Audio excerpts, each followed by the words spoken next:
Okay, we are recording. Tim Thomas, welcome to the Terrain Theory podcast. Mike, Ben, great to be here. Tim, why don't you first tell us a little bit about your story and your background? Because we don't know much about it. You reached out to us. You've got a remarkable credentials, but I think each one of those is a little nugget. Walk us through it. Sure. And I probably should have asked this in the preamble. What's your language rating on this show? Let it fly. Let it all fly. Okay. All right. I mean, I'm Australian soldier, so every now and then it'll come out, but I just needed to caveat that because when I talk to my guys, my veterans, I say, look, you might not feel like you're special, but I bet you've been through some shit, you know? And it's our job not to stay in that shit, but to turn it into fertilizer, you know? So it's not so much I've observed what we do, it's what we've come through. And if I could share what I've come through, I've noticed then that's been the most, as much as I didn't like it, I've seen it add value to others, you know? So my most valuable things have come from really shitty times. And to start with, it was a really shitty time in Afghanistan. In the special forces, they train the people who can do without sleep, and that's just a pain threshold. And you can cash in your tomorrows to live today, but then on deployment, you're fatigued in a whole other level. You've lost your mates, you've seen terrible things happen to others, and I remember being so low that I'm like, what's the point? I'm going to die in this shithole. You're missing your family. And in that dark night of the soul, it's like I've only got 2 cents worth of energy. I can't work any harder. And then something said, well, look, Tim, if you've only got 2 cents worth of energy, you better invest that wisely. And wherever that came from, that was like the best advice for me, because we never got anything that you'd call sleep on deployment, but every now and then you could get horizontal. And instead of just trying to close my eyes, I had this thing of, Tim, focus on your left thumb, pretend there's a pinhole in your left thumb, and take a deep nasal breath through that pinhole and draw that air through your thumb. I don't know where this came from, okay? And eventually my thumb turned into white light in my mind's eye. And I'm like, that's not just relaxing. That feels pretty good. And I pulled that light through my thumb, and then I pulled it through my finger, and then I fell asleep. And when I woke up, that 2 cents has turned into 20 cents. And I'm like, that's interesting. I didn't know what was going on, but I started to see that energy is like money. It's not how much you have, it's how you invest it and how you get it back. And so the next time I got horizontal, I had 20 cents. So I invested 20 cents. So I managed to get down to my pinky finger, and I fell asleep, and I woke up with $2. Eventually, I could pull it into my arm, my body. I didn't know what it was, but I just noticed this energetic investment. And I also noticed that as my energy levels rose, my awareness of what was around me rose. So when I only had 2 cents, it was pretty much screw the world. It's all about me.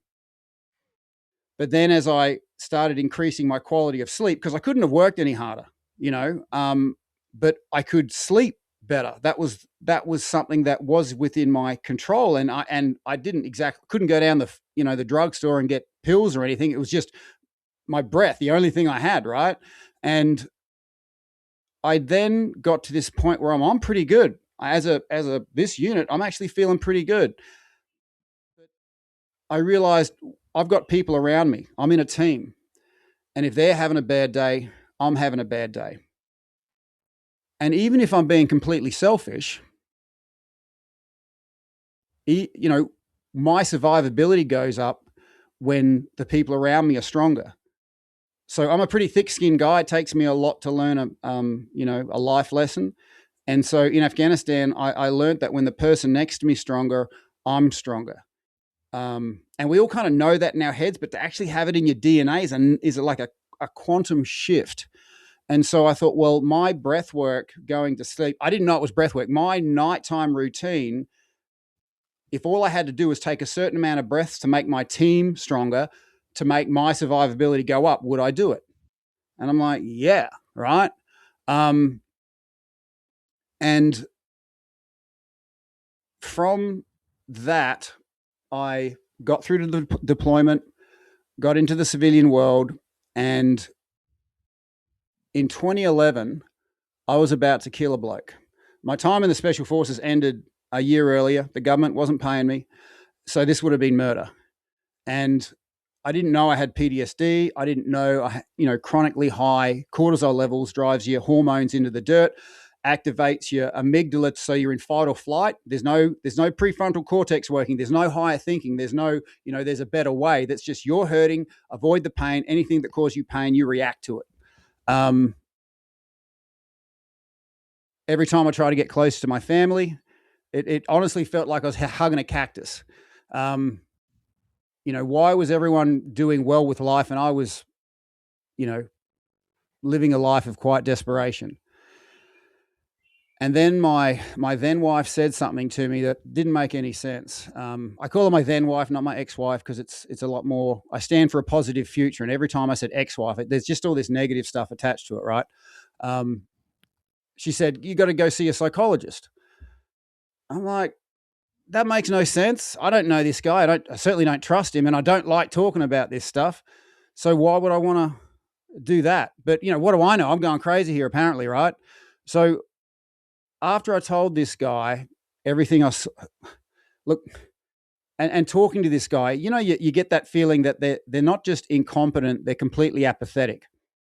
And it's not a cheap thing to go see this psychologist. I paid money to sit in front of some incompetent, apathetic guy. And after it was really hard me telling him all the stuff I saw in service, my family breakdown. And he kind of looks down from the ceiling, sniffs. Oh, you think it was a problem with your mum and dad? Snap. Like, I became very aware of everything in that room. And he was a man that said he was supposed to heal people, but he wasn't just not healing, he was harming. So it made a lot of sense for me to remove this dude. And I'm like, oh, there's a glass frame psychology degree. This is going to be freaking poetic. And I'm getting out of my chair to do this. I've got a certain skill set. Before I was in the Special Forces, I was a mixed martial artist, professional fighter for about 5 years. And I knew once I set my mind to it, not a person on the planet could have stopped me. And this is where it gets a little woo-woo. I felt like a hand pressure on my chest. Not enough to stop me, but just enough to go, what's that? And then these words, I never heard these before. I don't know where they came from. Red flag, Tim. 3 words. Red flag, Tim. And I'm like, it just stopped me enough to pause. And I'm like, Tim, you're the toughest motherfucker you know. And you are struggling in a system that doesn't understand and doesn't even seem to want to make you better. How many others are stuck in this same situation? And I sat back down feeling a bit defeated. And that's when I saw them. Thousands of people left and right of me in the same situation, looking in, willing me on. They had these faces of pain and desperation. And I can see them now. There were just like thousands. And they didn't move their lips, but I could hear their thoughts. Tim, if you can find a way forward for you, you can find a way forward for us. And I kind of relaxed into my chair then, and I'm like, you know what? It doesn't matter if it takes me a week, a year, a decade to find a way forward. I don't know how I'm going to get forward, but it doesn't matter how long it takes. That's the amount of time I'm going to save all these other people. And I realized the most dangerous thing about pain, it doesn't matter if it's physical, emotional, it doesn't matter where it comes from, cancer, veteran, relationship. It gets to a certain duration or intensity where it transforms from, simple pain to loneliness and isolation. So in my state of disconnection, my state of loneliness, I didn't know who to trust. And if someone caused me pain, then remove the pain or move away from the pain. And that was probably the most valuable fertilizer I came across, because I then went on to create these veteran programs within Australia that their main focus was A, breaking the isolation, and B, getting people out of fatigue. Because loneliness and isolation, if you're the only one that's got your back, you can't drop your guard for a second. Because if you do, something bad's going to happen and it's going to be your fault. And so sleeping at night is practically impossible, minimal at best. And so with these two things that I discovered that aren't on the spreadsheet, we and our success metric was sleep improvement. Unseen, unspectacular, not particularly encouraged, but that was our metric of success. And we noticed that once we broke the isolation and got them out of fatigue, their inner knowing kicked in. All the things they know they were supposed to do next just naturally came to the surface. And we were just doing this two things. And millions, if not billions of dollars is spent on mental health. But I ask people to consider, if you're not breaking the fatigue someone's in, if you're not breaking the isolation they're feeling, that's largely water off a duck's back. So with those two things and a bugger all budget, we had a goal, a lifetime goal of saving 40 veteran lives from suicide. I would have died happy if I achieved that. But addressing those two things, we achieved that within 12 months. Really, really proud to say that. And the real question, and that's a good story to hear. That's true. But the question I really want people to draw out of that is everyone's up against something. You, Ben, you, Mike, we're all up against something. And for me, if you can ask yourself the golden question, how many other people are in that situation? Stop and think about it for a second. You might be surprised, and don't leave it as a lot. Give it a real number. So in my mind, people stuck in the mental health system was like at least 1 million conservatively. And so if whatever number you have, 10, 20, 50, consider that you're no longer making a small amount of progress. You're no longer making an inch of progress. You're making 1 million inches of progress because you're moving forward with that collective. And once people really understand that is the quickest way to break your isolation, which is the key part in any recovery process, the isolation, the loneliness. And then all of a sudden your amygdala, the fight or flight, calms down, your prefrontal cortex, your more options kick in. And this inner knowing kicks in, and people that you haven't even met yet are going to be so glad that back in 2026, you made choices to somehow, move forward.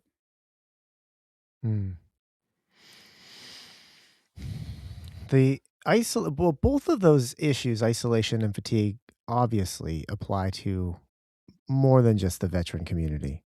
I mean, isolation is something that's afflicting everyone, particularly after COVID. We were all locked down. We were instructed to isolate. This was the mandate. This was the order of the day, of the year, of the years of COVID. Probably more so for you down there than anywhere else. And I think people still face this. I think folks have never fully recovered from the isolation of that event. They've never fully recovered. Our lives became digitized. We lost friends.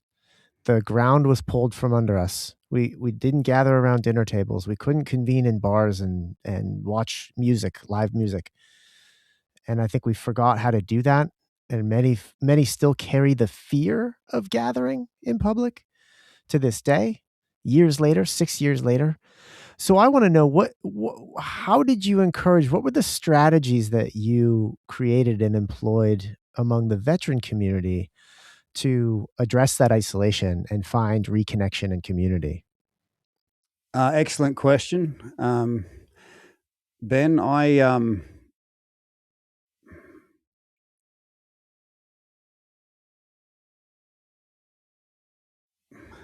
And you're right, it's not just a veteran thing, and I hope that universal approach came through when I was speaking. I'm not just speaking on behalf of veterans, so please don't feel anyone is excluded here because we're all humans, and oddly enough, we're kind of wired very similar. And the way I broke it in the veteran community was initially understanding that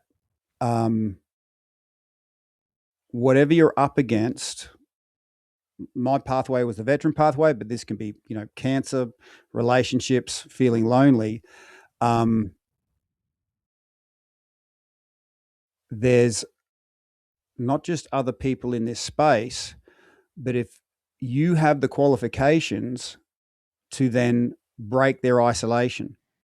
Okay, so if you're feeling lonely and you find a way forward, all those other lonely people have now got an option. And if you can vocalize that, then you can reach into that location, because you could have some expert on TV going, hey, just get out and do stuff.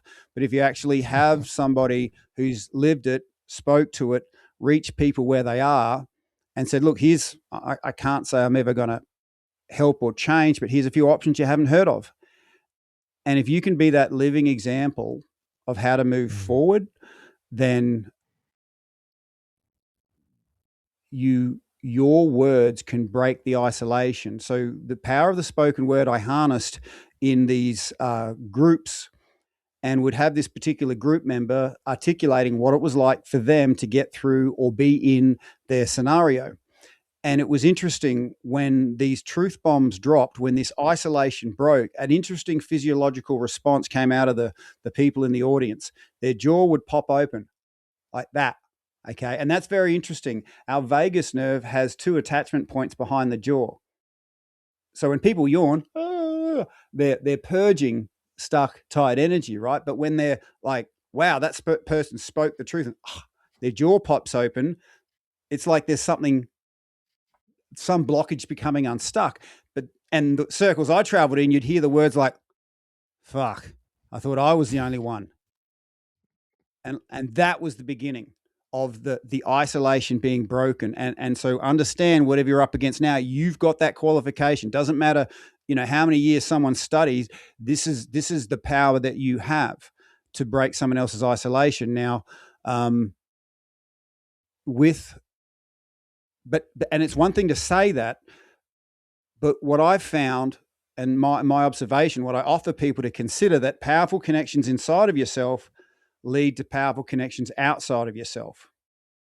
So just consider if you woke up, if someone woke up, they didn't have any sleep, they're, got a crappy feeling in their head, what would be the likelihood of them connecting powerfully outside of themselves?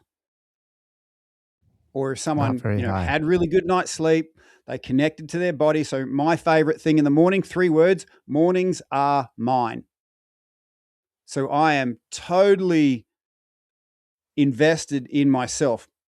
I don't call it selfishness, because remember, energy is like money. How you invest it is how you get it back. You invest that, 20 cents in yourself, you get 200 back. And my goal for everyone I work with is to be what I call energetic millionaires. So life occurs very differently when you've got a couple of $1 million energetically in your back pocket than only 2 cents. The likelihood of me connecting to others is a whole lot better when I'm an energetic millionaire than when I've got 2 cents and I'm trying to protect it. Does that make sense? Absolutely. So having that mornings are mine routine and investing in that thing that is your particular energy signature, because everyone's got a unique thing. I mean, some people,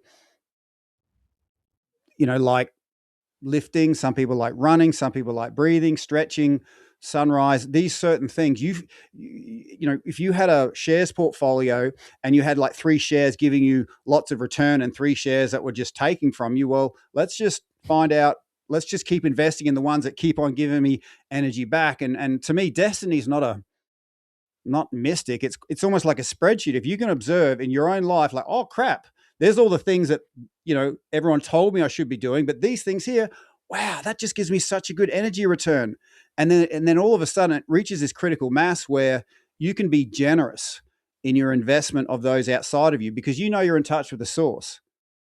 And I've been that guy. I only had 50 cents worth of energy, and we all get taken from. Someone took 25 cents, and I'm down to 50%, and that's a massive withdrawal. And so I've got to revenge that. I've got to get that back. That's wrong. I'm right. I've spent years forgetting the fact that I could be an energetic millionaire the next day. So knowing that you can put $1 million back in each day, life occurs very differently than just protecting the small amount. Does that make sense? Mm-hmm. Yeah, I love that reframe. A couple of times in the story you just told, it seems like there's been this unmistakable divine intervention. Like you're stumbling upon breathing through that thumb hole. Like kind of, it seems like it just came to you out of nowhere, and it changed your life.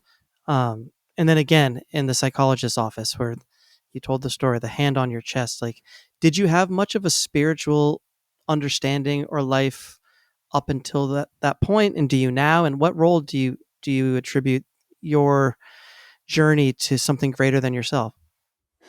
That's an insightful question, Mike. So I was raised conservative Christian.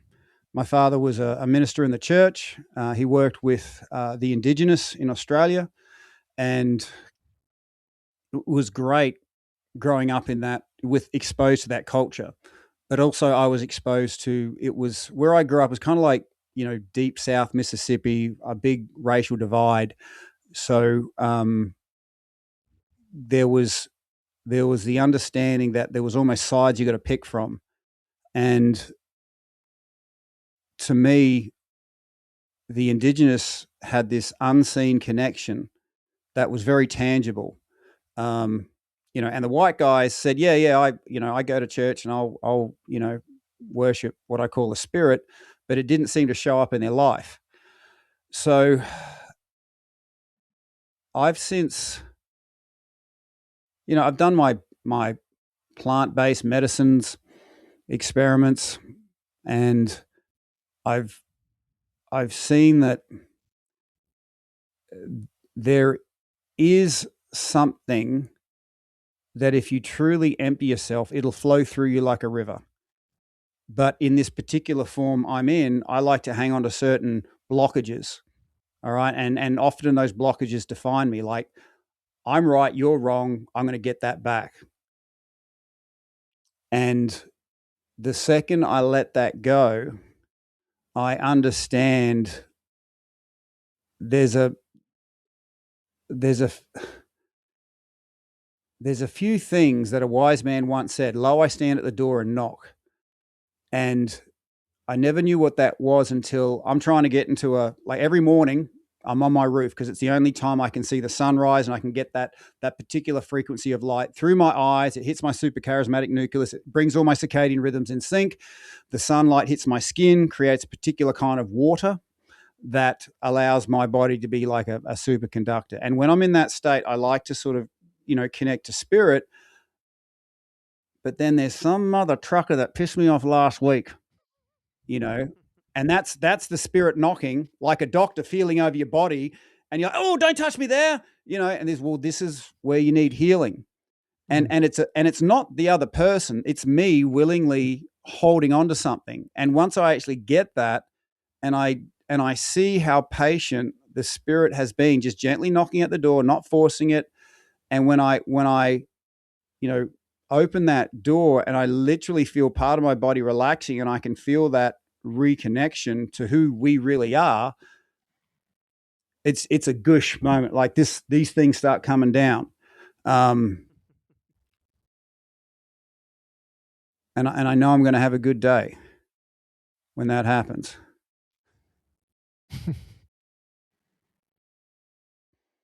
Yeah, that's beautiful. There's this funny quote that I think about sometimes. My friend Utah Phillips used to say, no matter how new age you get, old age is still going to kick your ass. And that's not to say that we're going to age ungracefully, but it's that, like you said, you can be out in the sun and focusing on the sublime and doing, mornings are mine, and getting that morning sun. But there's still stuff we all need to address. There's still things that cling to us that we need to, if you pretend they're not there, they're just going to seep in deeper. So I think it's very mature to acknowledge that as much work as we're doing to live, right living, right thinking, you got to you got to take out the trash always, every day. That's so true, Mike, and well observed. Every time I wake up, there's a whole new layer of stuff that I have to, a whole new set of blockages. Well, it could be a regular set, but like the veterans call it vultures on the bedhead. You know, if you don't put that positive stuff in your head, the negative stuff will flow in really quickly. Um, and I find, middle age is just a point where all your dumb shit you've been ignoring gets to critical mass, and it kicks your ass. You know, um, and you either, I found, find the things that bring you comfort. I used to drink a lot of alcohol, or you do the work and give up these things that you might have been hanging on to for decades and let something new come in. And that's, and as middle-aged men, we like to, be in control, feel like we know, you know, do what's familiar, but to really give stuff up makes you vulnerable. And that's not something I usually would ever do. But I've noticed once I let myself be vulnerable and I do a bit of a gush, something magic, something unexpected happens. Fuck me, call it happiness. Call it happiness.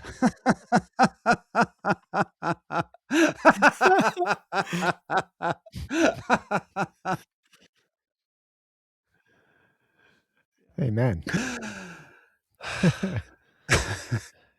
Yeah, I think. Well, when you become, when you hit that middle age, those grooves are so well worn, and you've risen every morning and looked in the mirror, and the patterns of behavior have just become your identity, and it can be really difficult to shed those habits that you've now tied to your identity.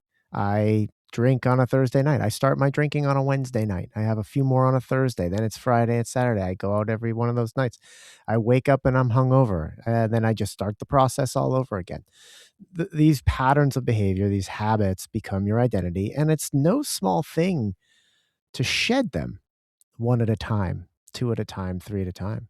But I think you make the most important point, and that is that you'll never have space to allow something new or better into your life until you discard those things that aren't working for you.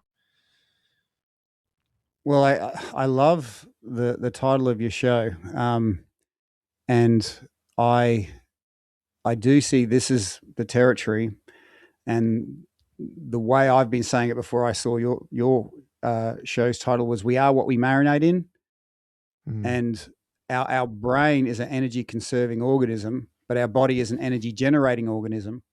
And if I wake up and let my brain, which is the first thing to come online, run the show, it'll go, what's the most energy conservative way to get about my day? Well, I know if I get Tim thinking about all this negative shit, he'll struggle to get out of bed, he'll conserve his energy, and he'll live in this shrinking world. But he's familiar with it, you know. Yeah. But Yeah. then, and this is a daily thing, when we, if I have a, you know, I know I'm not lazy, but if there's a better way to do it, I'll do it. Or an easier way to do it, I'll do it. Right. So that's why I have this stupid ass recording saying, "Hey Tim, breathe in, breathe out." And when I'm waking up, I'm like, "Okay, let's just do this. Open and close your hands. Let's move the shoulders. Let's remove that stuck energy." And there's a part of me going, "This is bullshit. It's not working, Tim." And that's my brain wanting to stay in control. But then as I access my body with breath and a little bit of movement, my feet swing over the end of the bed, and I'm and the taste of good energy is there. Because if I wake up and I'm in a crappy feeling, that thing follows me around all day. And it's like a self-fulfilling prophecy.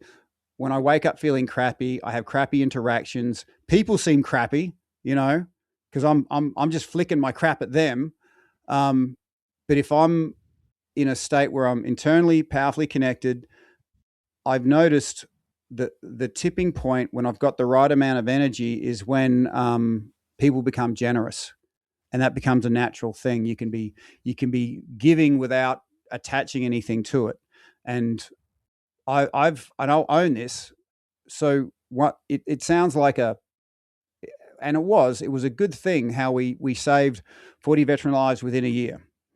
But I was doing generosity wrong at that point. I was giving of myself. I wasn't giving of my abundance. I didn't know about mornings are mine. I just get up and grind, right?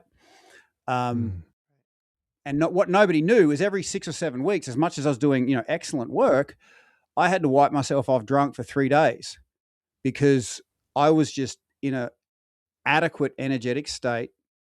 And when people would come in and you'd want to serve them, there's a part of me go, well, I'll give that guy 10%. But you know what? I'm down to 90%. You better do something with that 10%. And so there was attachments. And if I didn't get the outcome I wanted, then I'd beat myself up even more, and you'd sort of drive yourself into this negative state. So these days, I don't give of myself anymore. I give of my abundance, because if my goal is to be generous, if I'm at 100%, and I give 10%, that puts me down to 90%. But if I'm at 500%, 500% of more than what I need, then I can give 20% away each day. People can love it, hate it, tell me to F off. It doesn't matter. I'm in touch with something so much greater than what can be taken. So I can, even if it's just biohacking your body, generosity sets off all these incredible chemicals to allow that energetic exchange to happen. So what I think was the tipping point for me. I'm like, there's no holding ground here. I'm either making better decisions, you know, eating better, moving my body, connecting with others better, and it just keeps on doing those ones. I want more of that. Or I'm waking crappy, eating crappy, interacting crappy, eating more crappy thing, and you're either going up or down. And so that's why I thought being like I said, I don't call myself lazy. I'm just energy conserving. If there's an easier way to do it, I'll find it. And so I found the easiest way to create the soil from which everything grows is to have a very positive experience going into your unconscious, going to sleep, and then a positive experience in the first 5 minutes of waking. And I didn't have the willpower to do that. So I started making these stupid little recordings, going to sleep, a certain breathwork technique to turn your bed into a cloud and to put positive stuff into your head. Your body's doing a much deeper clean at nighttime with deep REM cycles. And I got a lot of chronic injuries. So this wasn't just a feel good thing. I could feel it through my body. And then waking up, I had to beat the vultures on the bed head getting in my head with this breath work, positive energy, and then all of a sudden, that felt good, more please. That felt good, more please. And so that's sort of, and literally that's 5 or 10 minutes going to sleep, 5 or 10 minutes waking up. That's the golden period. And instead of waking up crappy and then working extra hard to get my day the way they wanted to get it, like, that's just too much work. How about we just work on the first 5 or 10 minutes? Because then it just sort of self-perpetuates after that. That's the phrase, is self perpetuates. That's what I find too. When you start that day, those first 5-10 minutes on the right foot, the rest of the day is easier. It just becomes easier. You get pulled forward almost like on a horizontal escalator. Whereas the opposite, it's moving the other direction and you don't feel like you're making any progress. So this sleep strategy, this sleep technique, which you stumbled upon or were bestowed by the divinity while you were in Afghanistan, can you and is now an app, right? Breathwork in bed. This is a strategy that you teach and employ with veterans and others. What is it? What does that look like? Can you walk us through a little bit of it without revealing all of it?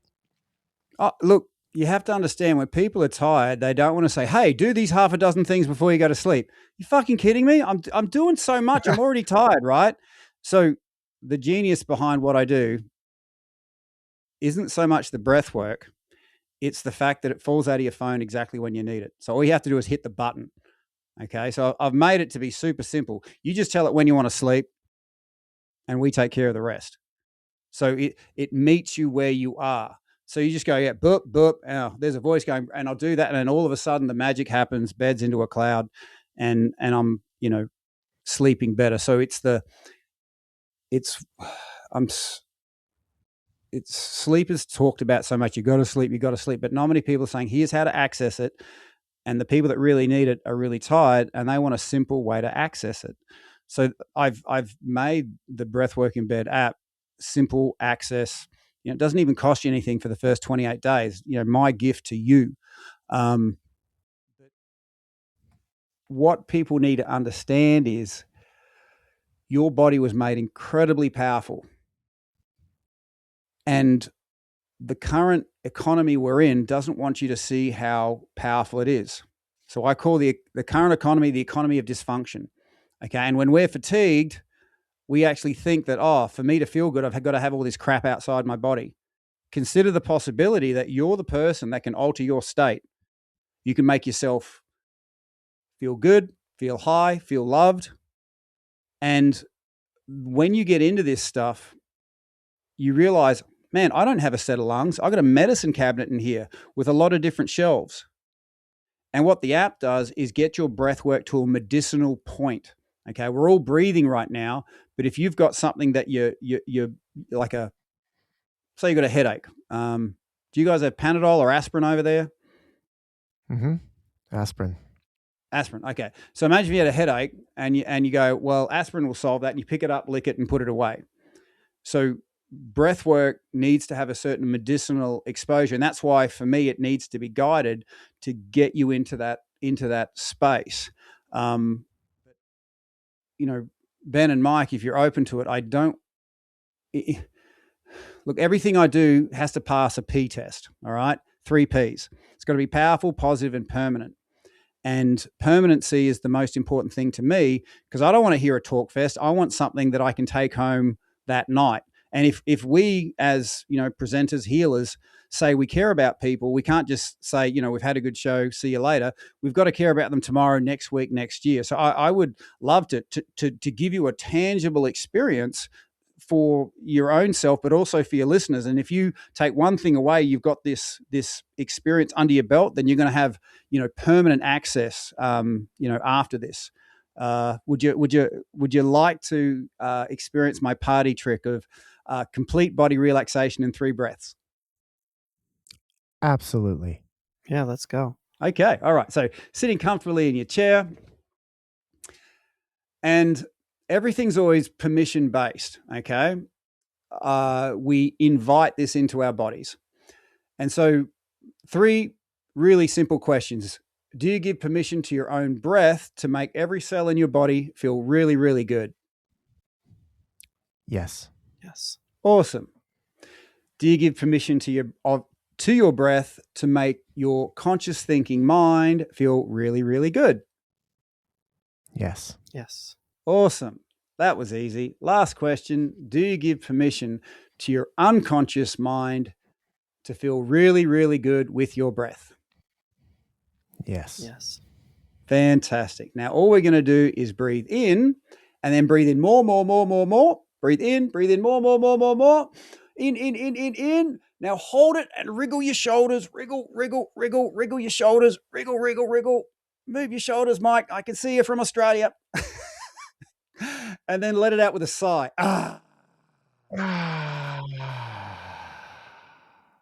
And just let that energy circulate through your system. Okay? That's your sovereign energy. No one gave that to you. You gave that to you. Now, you may have noticed that when you breathed in and then breathed in again and again and again, you accessed your top third of your breath a little bit more. Okay? Your energy sits up here because breathing properly gives you proper alignment. So we're not just getting more energy from our breath, we're getting energy from proper alignment. Now, think of your brain as an electrical generator, and it's got cables running through your body. But these cables are soft and squishy like a garden hose. So if you're stepping on the garden hose, you don't have much water going through, right? So when we breathe in and really access this top third, we allow the energy to flow through us. And when I worked with the British Special Forces, their statistics was every degree your body is out, you lose between 8 and 12% strength. And that's no small thing. Imagine just one breath giving you 8 to 12% more strength. So that's in your back pocket, but I'm going to show you a way to access this top third even more. And again, the joy that I have, Ben and Mike, is showing people how amazing they were. Now, you guys probably didn't know, but in your 2 fingers and thumbs, you have a power button. Okay. And if you pinch that when you breathe into your top third, like pinch it really hard when you breathe into your top third, you will boost the breathing muscles in that space. Now, I've got it up here on the screen. I'm going to move back. So when you breathe in this time, I want you to breathe in. And when it gets to your top third, push those thumbs down and raise the chin and notice the little boost you have to your top third. Okay, we're going to start with an exhale. Ben, I love your enthusiasm, but wait for it. You got it. So we're going to blow it out, shake it out, blow it out, shake it out, blow it out, shake it out. Have your power buttons ready, blow it out, shake it out. When you're all the way out, start breathing in and then hit those power buttons, raise your chin. Hit those power buttons, raise your chin, open. Now wriggle your chest, open your chest, wriggle your chest, open your chest. Feel it opening like a flower. And then when it feels right, let out the biggest sigh ever.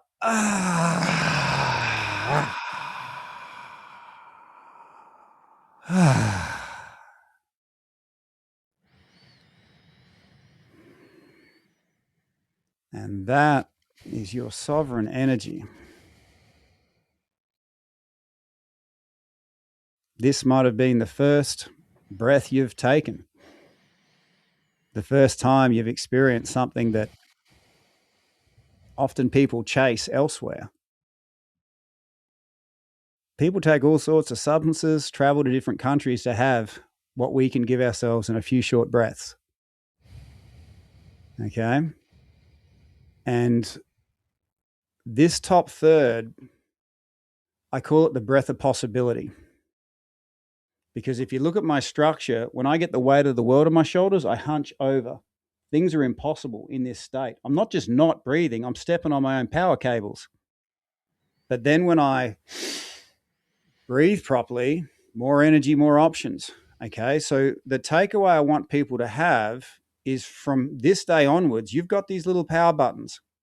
And when I'm kicking around in public, when you're kicking around in public and something's bothering you, practice pinching those things to interrupt that, that guy's pissing me off, and get your power back in here. Hold it, wriggle it, and just gently. Okay.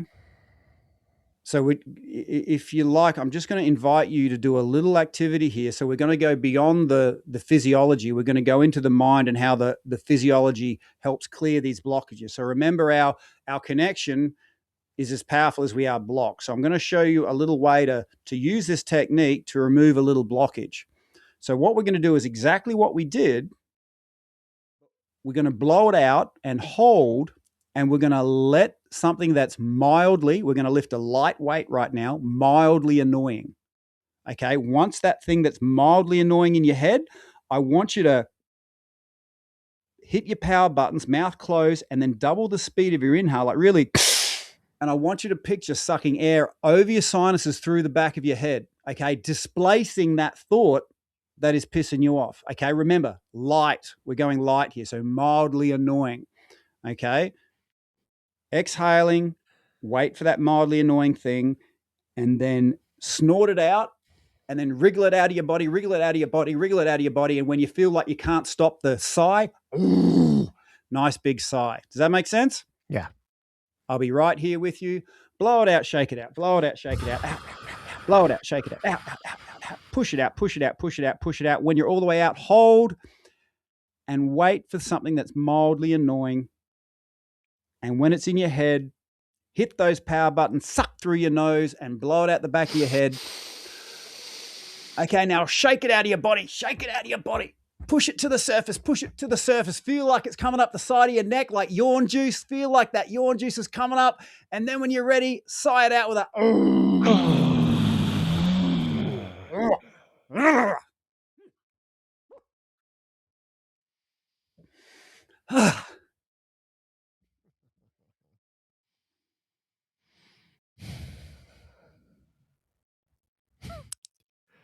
I feel pretty charged. I feel pretty good.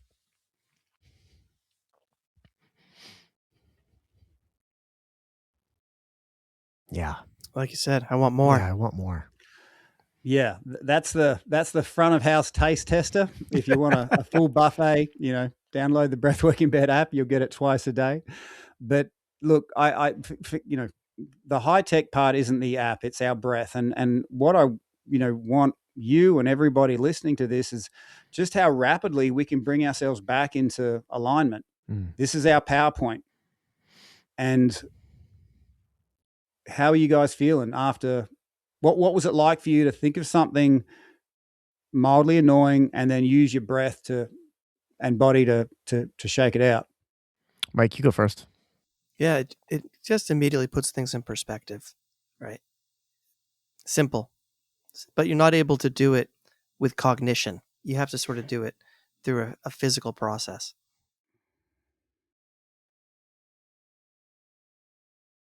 Yeah, I have to agree. I felt that I couldn't actually hold on to that mildly annoying thing. I felt like it was actually just purged the process of inhaling, holding, and shaking. I actually couldn't hold on to it anymore. It was gone. Where you got that don't think of a pink elephant and like you that's the only thing you can think of. I would have suspected that the mildly annoying thing would stay there like it normally does throughout your day. The monkey mind keeps ruminating on the thing. It was gone. It was just forced gone.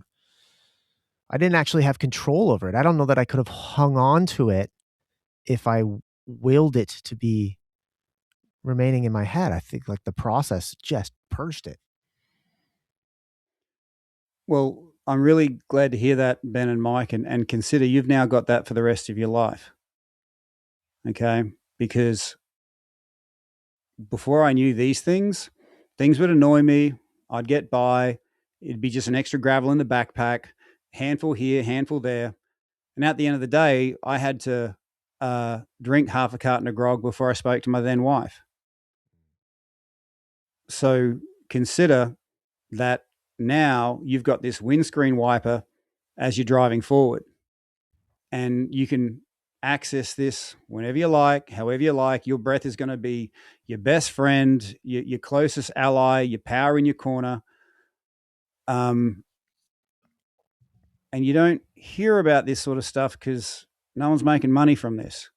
Yeah. So I really hope that your listeners get the forget everything we've said and take this little thing to help your gifts being brought into the world. Because if we don't have access to clear the blockages still pile up, and we still find ways to get balance. I just didn't know why I had to drink half a carton of grog at the end of the day because I didn't know how to continually clear my blockages. Um, and so, thank you for taking that on so wholeheartedly, Ben and Mike. Mm. Yeah, what's interesting, just because we have the advantage of being able to see each other, when you kind of thrust your chest out and throw your chin back and push your arms down, you kind of feel like a superhero flying through the air. Like no coincidences. Well, there's even hormonal changes taking place when we have our structure in the right place. So remember how I said you're spiraling up or spiraling down? Proper breathing, proper structure, you're creating more of the good stuff. You're physically creating more of the good stuff. And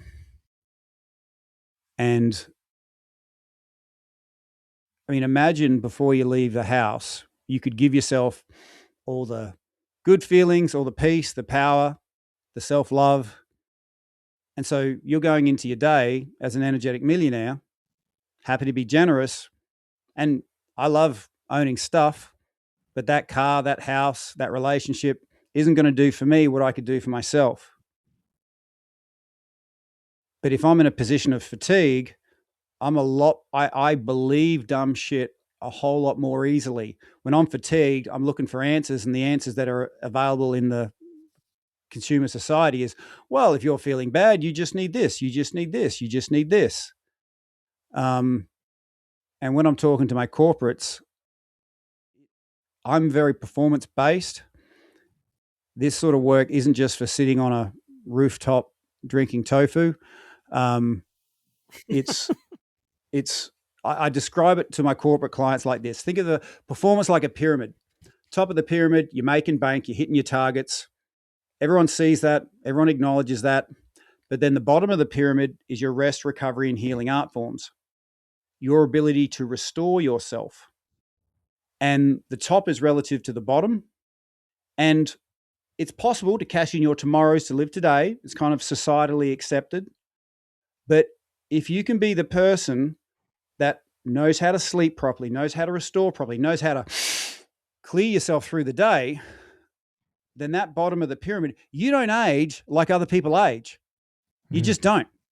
You simply get off that idea of, well, I'm over the hill at 30, 40, 50.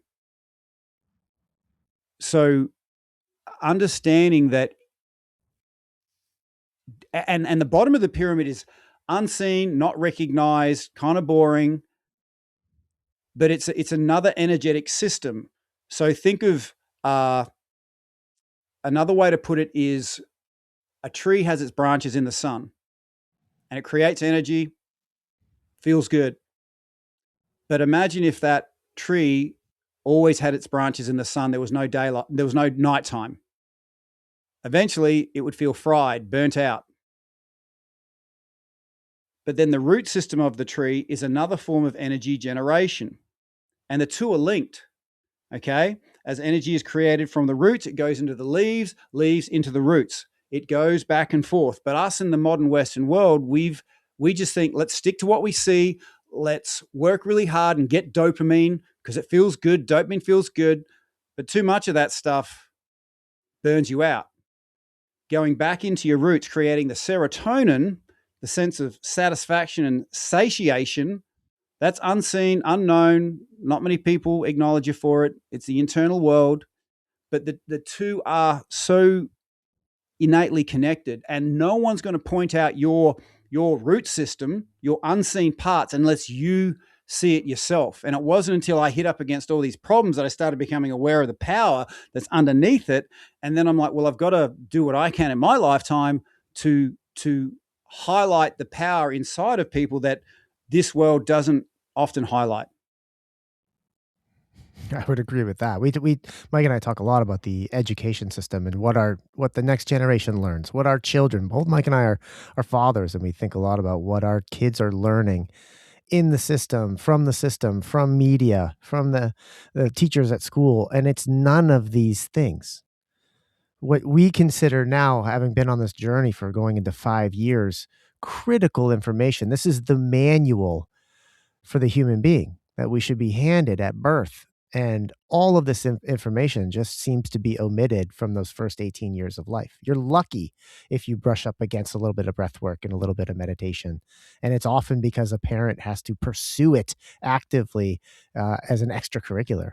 This is all the fundamental stuff that needs to be taught to us before we're 7. You're absolutely right. And in a state of fatigue, all this dumb shit seems normal. Yeah. You're not thinking for yourself. But there's a really good saying, the truth will set you free, right? When we can get in this idea of, oh, I've eaten 10 buckets of shit today. Oh, look at that guy. He's eaten 18 buckets. Wow, let's give him a medal, right? I got medals on my chest for eating shit for that no one else wanted to eat, right? But once you actually tap into the real truth of who you are, as you tangibly experience with your own breath and what we can do for ourselves, all of a sudden, our higher thinking kicks in. We can think critically outside of what we're being belt fed, outside of what everyone else is doing. And if you can shine that light, initially, it might be a lonely path. But as time goes on, you're going to have so many people coming to you because you automatically create a gravity when you start investing in yourself. Things outside of your awareness starts coming to you. And just like magic, it's like a gravitational force. Mass equals gravity. So the moon goes around the earth because the earth has more mass. And every time we invest in ourselves, it's like it adds mass to us and it creates this gravity, as I've experienced it, to all the things we really, really want. And isn't it funny how it works? Here I am giving up my mass, trading in who I am to get what I want, and it just pushes it further away. Mm-hmm. Yeah. You know, Tim, the other thing that I really enjoy thinking about, you're gonna have me thinking about this tonight as I go to bed, is there's the off switch, right? So that you can enter the state of sleep and get, your 7 to 8 hours, whatever it is, of good restful sleep. But then there's also that mindset that you have as you enter sleep. Because a lot of us just we can fall asleep. We can find our way to sleep. But if our thoughts as we enter that state of sleep are just still around the stresses of the day or those negative thoughts, as they're going to be for a lot of people, right? Or the what do I have to do tomorrow? All the challenges I have, what were the terrible conversations I had, what were those interactions and the conflicts from the day. If you can have that, right, the last 5 minutes before you fall asleep, now you're like doubling up on the restorative properties of that sleep itself. You're not just like restoring your body and addressing fatigue, but you are also, it's that whole like positivity and the subconscious and how you work through those challenges of the day. And that's a piece, like, you see, it seems like you're addressing that a little bit, aren't you? You're right there, Mike. You've said a mouthful. So it's a weapon of war, putting fear and doubt into someone's mind as they go to sleep, or denying them sleep altogether. So when we were in an area, we always made our presence known, because the bad guys, if they ever tried to go to sleep, they're like, "Oh, am I going to wake up and there's going to be someone kicking in my door?" And that, if you want to destroy someone, have really crappy thoughts going into their unconscious, and then have them waking up in a rush state, because that just destroys the root system. Okay, so if that's how you treat someone, it's your enemy and you want to destroy, the opposite of that is connecting to your peace, your power, your breath. And that is both a chemical thing generated from within your body, but also a space that's created with that peaceful, positive, gently powerful. And that's why I've found that, a simple recording listening to going to sleep allows me to then go on train tracks down the path I want to go. Because if it was just me, I would try and conserve energy, which is often thinking about the easiest reaction, which is usually a negative one. And I didn't understand this until I went through my divorce, that our mind is like a garden. Whatever you water grows. And I was watering the weeds of stress for a long time. And they don't just take over the garden, Ben. They eyeballs pop out of them and they become sentient. They become aware of the things that you do that feed them, and they become aware of the things that you do that starve them. And they don't want you doing the things that starve them. So this shows up a bit like, before you do a workout or go to the gym or get active, there's a part of you going, no, let's do this later. Let's procrastinate, look at my phone, answer these messages. Because the disempowered parts of you know that once you actually get physically empowered, they get kicked out. And there's the spiral upwards, not the spiral downwards. And so it was like 2 a.m. I'd lost house, home, money, regular access to kids. 2 a.m. and you could bet I wasn't sleeping. And the stress weeds were loving it. They're like, "This is great. We're getting fed with Tim's disruptive, state." And the irony was, I was a breathwork coach. I knew that breath would have me feeling better. But in that state, those stress weeds had me locked down. And even though I knew what the right thing was to do, I couldn't do it. And I got up. I was either going to do pills, alcohol, self-harm. And in my frustration, I looked at my left thumb. And I said, "Tim, you can take one breath. Take one fucking breath." And I drove it into my chest. And it was like coming up from the bottom of the ocean. Like, this is working. Take two. I took 2 fingers, drove it in. Okay, take 3, finger by finger, breath by breath. 5, now get to 10. And then somewhere between breath 15 and 20, those stress weeds got kicked out, and the rest of my brain came online saying, "Tim, this is working. Don't stop." And I'm like, knowing this stuff is not enough. I need to have some sort of prompted action for me to do it when I really need to do it. So that's when I started making these stupid recordings saying, hey, Tim, breathe in, breathe out. And I could do that. And then that would get me to that medicinal dose where the stress weeds were kicked out and who I really was back in the body. So to answer your question, there is never a more important time to have positive, powerful, peaceful access than going into your unconscious mind at sleep. Or if you wake up at 2 a.m., having re-access to that, because that's saved my life a stack of times. It is so much better laying there doing breath work than laying there ruminating on shit that's in your head. I'm glad you shared that even as a breathwork coach, you were still struggling with life stresses, because a lot of people, it'd be easy to look at this rosy story of a man who was struggling and then learned breathwork and it was all peaceful after that. No, this is a daily challenge. And that what I'm taking from this conversation is that there's some benevolent conduit of grace that's always available to us if we just get the hell out of our own way. But sometimes easier said than done. We just need that prompt to get out of our own way. And you've found a technological solution to it. It's very simple. It's beautiful.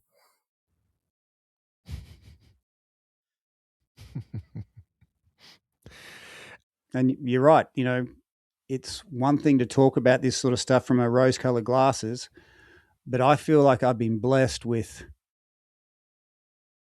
such an acute suction for negativity in my mind that if I'm not on the front foot, if I don't create automatic pathways for me to access the good stuff, I go super dark. And it's the I think my gift is I'm kind of like a black belt and fucking myself up, but I've become a black belt healer because of it, and I can sort of give access to people that really need it, and at the very least show that it's possible. Yeah. The breathing techniques that you offer in your app, you said you have some for going to bed and then for waking up as well. You've got the two sides of that Oh, coin. Are they the same? Are they different? no, the wake up tracks, they're the game changer. So there's breath work to go to sleep to turn your bed into a cloud, and there's positive affirmations. There's all these things that the mind, body. I even get people to position their body. A lot of people don't know how to position your body properly for sleep and that restorative process to take place. Fun fact: pillows aren't for behind your head; they're for underneath your knees. Okay, if someone grabbed the back of your head and pushed it forward, you wouldn't be able to breathe properly. But if Mm-hmm. you put that pillow underneath your knees, open up your internal organs, open up your chest, allow your chest to open up, all of a sudden your breath can access your internal organs can access, the flow of blood. And also temperature of your skin makes a big difference. So it's not just breath work. There's a whole layered approach to going to sleep that allows that deep restoration. But the real game changer I found was the wake up tracks, because I'm so used to waking up with chronic pain and life sucks and what the hell, to have that access to that breathe in, breathe out, accessing your hands, rubbing different points on your body that stuck energies in, but you don't know it, bit by bit by bit by bit, you connect to your body. But then if you're up for it, there's what's called mirror work. Okay. So you're invited, if you feel like it, to stand in front of the mirror and say these things. And it's important to have the right distance between you and the mirror. And there's a few things that you get set up powerfully. And you say these things 3 times. And as much as I'm like, this is so stupid, it actually works. And it was so powerful that I've got it included in the wake up tract, where it's not just getting you out of bed, it's and getting your body positioned in the way it should be. These words said in the mirror to yourself has just been so super powerful. And I never would do it if it didn't have like that, hey Tim, do this, do this, do this, do this. Because when I'm waking up, I'm like, I got no energy for anything, but I can do this next thing. And do you remember how I said generosity is often a good indicator that you're investing in yourself wisely? Mm-hmm. So once you've done the breath work to get yourself out of bed. You've done the mirror work. There's a question. Would you like to double the energy and connection you're now feeling? Well, consider Heck the yes. possibility that the connection inside of you is only half the connection. Full circle connection means connecting outside of ourselves. And I then say, well, let's do a simple act of generosity. Doesn't have to cost you anything. You could literally send a 3-letter text to somebody. Good morning, Ben. Good morning, Mike. Oh, hey, Tim's thinking about me. Isn't that, there's no expense involved, but when you start doing it, the upward spiral starts happening. And one thing I find that it's another cheap way to do it. Just hit that voicemail message and say, "Oh, g'day, Ben. Hope your morning's off to a good start. Just wanted to say thanks for this morning. And in my world, you're a dude that just makes a stand for not just what you believe in, but you give access to others. And I want to acknowledge you for that. That fucking makes me feel good, mate. Thank you. You have a bloody good day." And then, like, what's that? Less than 25 seconds. And it's authentic, just acknowledgement. It's not a compliment. It's just, this is what I'm looking from my perspective. You can't see it, but I'm going to share it with you now. So simple acts of generosity, if you look at the chemicals that are reacting, even if you're doing it for a selfish biohack state, authentic acknowledgement and generosity to others is a massive power that you don't often get access to if you don't invest in yourself first. Yeah. I love that. Man, these are such great habits to start stacking. Hey, Mikey? Yeah. I love that it's that important reminder to be always living life from a place of abundance instead of prisoner to this scarcity mindset that society loves to build around us. Yeah. Yeah. That said, we have a scarcity of available time, Tim, because it's nearing 6 o'clock on over here on the East Coast, and I've got a mama and I a can see the newborn. sun's down. Mike, you want to turn a light on? I'm just looking at the reflection of your glasses in there. Yeah. I know, right? I would, but I'm in this hotel room with all these LED bulbs, and I can't bear to turn them I on. love it. Okay, all right. I love it. No, I don't want to throw your circadian rhythms out. That's right. Thank you. I knew you would understand. If anyone, There's a little if anyone daylight will coming in over understand. here. So Tim, we do have to bring the episode to an end, unfortunately, because I've got a newborn upstairs. I got to go spell the mother. Oh, nice. And we've got to get ready for our bedtime. But speaking of habits, we want to know, like, what are your daily habits, your non-negotiables, the daily habits you're doing to tend your terrain? Yeah. So again, if there's an easier way to do it, I'll do it the easy way. So I recorded breathwork in bed before I get out of bed, mirror work. And I've got one of these, that's a vibration plate. Okay. So I stand on that and that wobbles everything. So I don't have to do anything. I just stand on this thing and it wobbles my whole body. Or you can do the same thing as on a rebounder, but that is like my lazy man wake up. I'll do some breath work as my whole body's shaking. And that's good for a number of things. But I'm blessed to have an ice bath outside my bedroom door. So once I've done my breath and chi, I'll do the thing that I don't want to do, and that is get in the ice bath. And there's a part of your brain that grows when you do the things you don't want to do. And it determines how long you live, which is really interesting. I think it's called the cingulate mid cortex. Don't quote me on that, but then understanding that when the sun comes over the horizon, if you've got your naked eyes in the sun, no glass between you and the naked, that sets up a cascade of free chemicals. And this little fact changed my world, that they've discovered a fourth phase of water. There's 3 phases of water: liquid, solid, gas. They've discovered a 4th phase of water that gets produced when our skin is in the sun, in healthy sun. And it's called EZ water, extrusion zone water. It basically allows your cells to cross nutrients a lot easier, and your body becomes a lot more conductive. So sunrise breath work is a non-negotiable. If I'm going to be generous that day, And then it's usually some form of, physical exercise that has me pulling a bit of a face, like pushing my cardio or lifting something. Um, barefoot walking is another good one. Um, and then, going to sleep, I'll do breath work looking at the sunset. And that sequence of colors. So it's not just the colors, the sequence of colors at sunrise and sunset set your whole body up for sleep and rest. And you could go to a chemist and buy pills that do what the sunrise and sunset does, but to generate them yourself organically, you will find that even if you take, and it takes a bit of time. Let's not make any mistakes about this.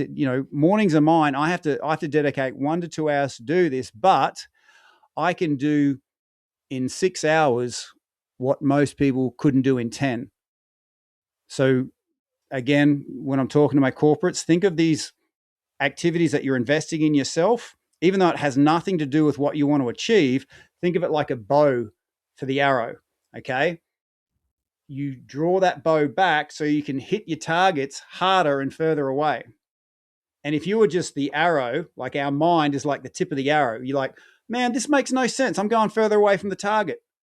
But then, boom, the impacts we're making right now. Does that make sense? So I'm just sort of Yes. speaking the language of, it's not just investing in yourself to feel good. No, it is to give you momentum to move you towards the things that you really want to do. And my stand for people is they flourish. They bring the things into the world that is uniquely them.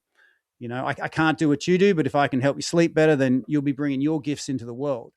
And that brings me a lot of joy. So they're my non-negotiables. I love it. Those are beautiful, beautiful and free. Tim, let's talk books. What should the reader or the listener be reading if they want to learn more about some of these topics? What do you recommend? Well, my book is called Fight, Flight, Feel, but that's not specifically around breath. If you want to read one around breath that really dials into the science of it, James Nestor, Breath. Mm-hmm. And then the other one is Bessel van der Kolk's The Body Keeps the Score. And to what you said earlier, when your thoughts were trying to control, when we did that breath exercise and you said, trying to chuck it around in my head, it didn't quite get rid of the intrusive thought. Well, psychologists study for, 8-10 years, I don't know. And I'm sure they work hard, but no one tells them that the trauma goes down deeper than the words can reach. This is a relatively new thing. Our thinking mind and our talking mouth, our ancient wiring outranks that. And one of the reasons why breathwork is so powerful is that it's older and it outranks your thinking mind. It kicks out that stuff which you just experienced. And that was just a toe in the very deep swimming pool. If you could give me, say, 15 minutes, if you could give me an hour, I could take you places that words couldn't explain because they existed before we could speak. This is the great thing about breath work. I love getting high on my own supply. Nobody tells the healers that go to study that speaking alone doesn't access the deep parts of the hurt. And this is where people get really frustrated because they say, I tried to get healing. The healing didn't help. In fact, it made it worse. And, I acknowledge both Ben, yourself, and Mike for creating spaces where people get access to this stuff. Because once they get access, stand back and watch the show. And this is what a healer will do. Because when people are hurting, they come across marketers that promise but then don't deliver. They give you a taste, but years go by, dollars leave your pocket, and you end up blaming yourself. When you come across a healer, and I consider what we do as healers, we know that we're human. We don't have enough energy for two, but we got access to something super powerful. And it might have taken us 10 years to get access to that, but we can give you access in far less time, sometimes one conversation. And then once you've got that connection, we stand back and watch the show. Love it. Love it. Love it. I feel like I'm standing back and watching a show right now. Tim, you, you are the embodiment of everything you preach about. Tim, where can the listener learn more about you and follow your work? Breathwork in bed, type it into any socials. And if you want better sleep tonight, literally tonight, Breathwork in bed app on your phone. You tell it when you want to sleep, we take care of the rest. And for those of you who are in couples, then there's couples breathwork in there too. Because when I was in a state of disconnect, I had a drink to connect to my wife. And I'm like, well, wouldn't it be nice to have a natural way to connect? And so in there as well, you've got couples breathwork. It's just simple as just holding hands, breathing together. And it's such a wonderful thing to connect to another human, but then connect with your breath as well. It just brings it to a whole new level. I love it. I'm going to be doing that tonight with Kelly. So thank you for that. Tim Thomas, thank you for joining us on the Terrain Theory podcast. This has been an immense pleasure. Ben, thank you so much. And Mike, with what I can see of you, I'm sure you're smiling. I'll laugh so you can hear me.